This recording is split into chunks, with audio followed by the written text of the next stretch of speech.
Welcome back, everybody. As you see, it is now time for Unique No Different. Shamla could not be here today, so I am trying to fill the shoes. You know, it's big shoes to fill.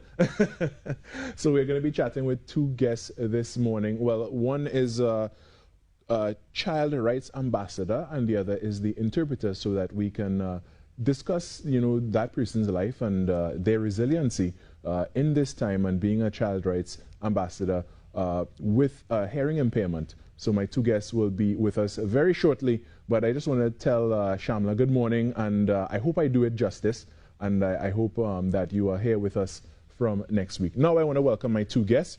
I want to welcome Amanda Bailey, who is a student and child rights ambassador, and I want to welcome the interpreter as well, whose name is Nicole Paul. Good morning to my guests and welcome.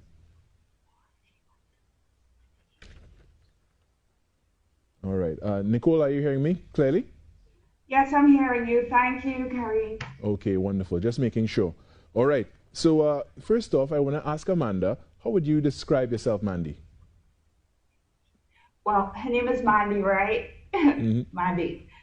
Now, Mandy is asking, how do you talk about yourself?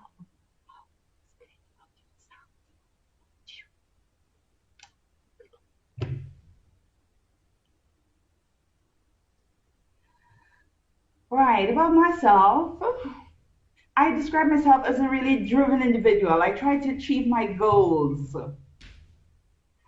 I accept challenges very easily. I always give it my best each and every time. I know that in the future that I want to be always involved in sport, activity, and attain all my goals. All right. Thank you very much for that. That's such a great description, and I do hope that you are able to achieve all your goals, and as you continue, you know, having your resilience and you know, pushing forward, that you certainly will do so. What were your main challenges upon entering school as a hearing impaired student?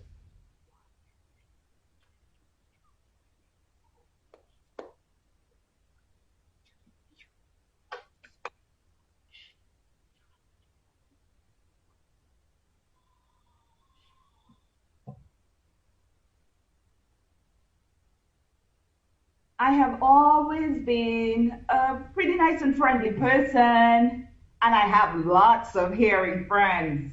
But sometimes um, deaf people have a little problem, you know. Hearing children, they might write some things and use words and sentences that perhaps I'm not familiar with and I may not understand. So that's basically, I would think, the major small challenge there. And but a lot of time has passed since then, and how has that changed for you, and what's different now?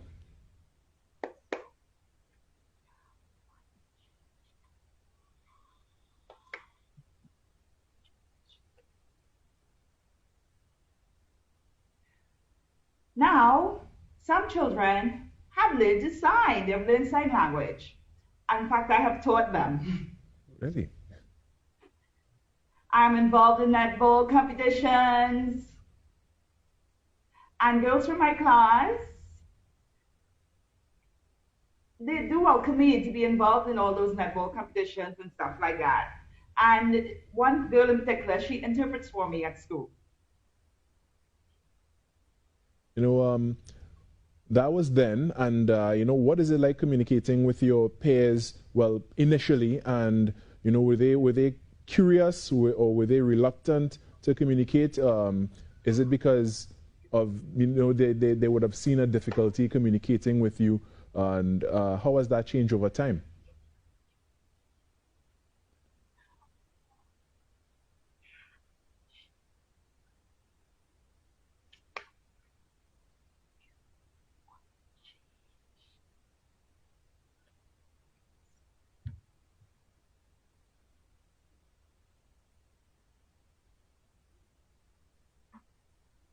Right now, my friends at school, they don't write so much to me anymore. They have learned sign language, and so communication is a whole lot easier. They actually communicate quite well now with me. That is the most important and major change. And also, it's a two-way street, you know. I taught them to sign, and they have also taught me a lot more about language, as in English. Really? That is so wonderful. Do you think that sign should be taught in school as a basic subject from early on?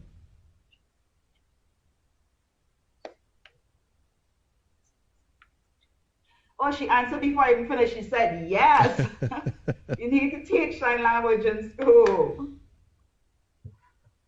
And being a hearing impaired ambassador, what really motivates you?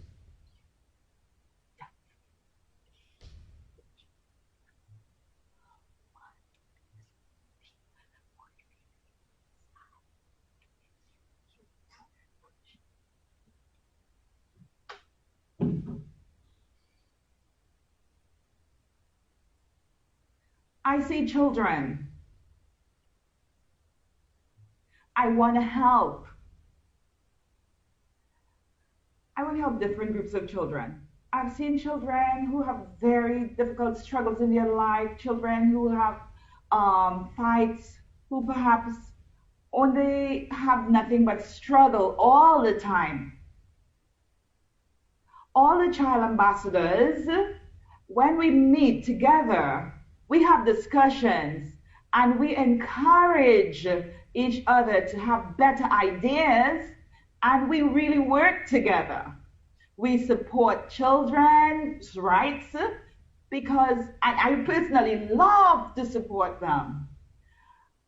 I really do hope that we will always work together to achieve that kind of positive goal of change to make it happen for all the children in TNT. Thank you. Thank you. And before we go, you know, you being a young person yourself, and being a young person in an era of so many social pressures and hardship at times, you know, what would be the message that you would give to other young people, especially young women, today, you know, from your experience, and you know, just to give them something to help them stay motivated as well?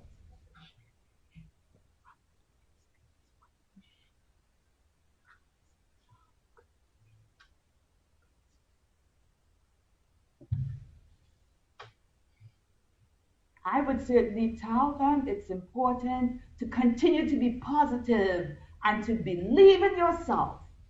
I would also tell them don't accept that anybody telling you you can't do that.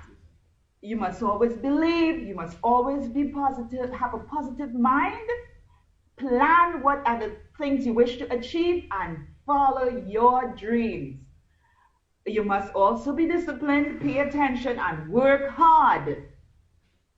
After that, you will find yourself developing and you'll reach your goals. Definitely. And one more question, Mandy. Where do you get your strength from?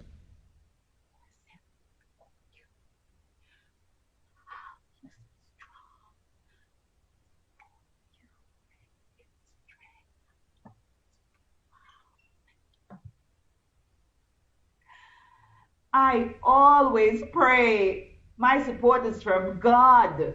I know that God gives me strength. I even download it, I feel strength from God. And she smiled.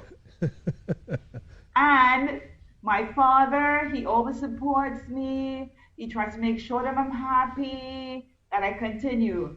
As for my mother, wow. My parents, hey, I have an interview, I have anything to do, they come, they help me, they try. They are such great sources of strength for me. My parents, she continues, they always pray. They are a refill of strength. Whenever I have an interview, anything to do, I tell you, the way they talk to me and encourage me, it's just wonderful. And with that, I want to say thank you so much for joining us this morning. I want to thank you as well, Nicole, for interpreting for us. And, you know, congratulations on all the work that you have been doing, Mandy. And congratulations to your parents as well, who have been supporting you through everything. Continue the great work, and hopefully we'll chat again very soon. All right, so you continue to stay safe and have a great morning. All right, you as well, Nicole. With that, we are going to take a short break here on the Normal Morning Show. We still have more for you. We have a big name in soca actually coming up in a short. So stay right where you are or go grab your coffee or tea real quick and come back right here with us here on the Normal Morning Show.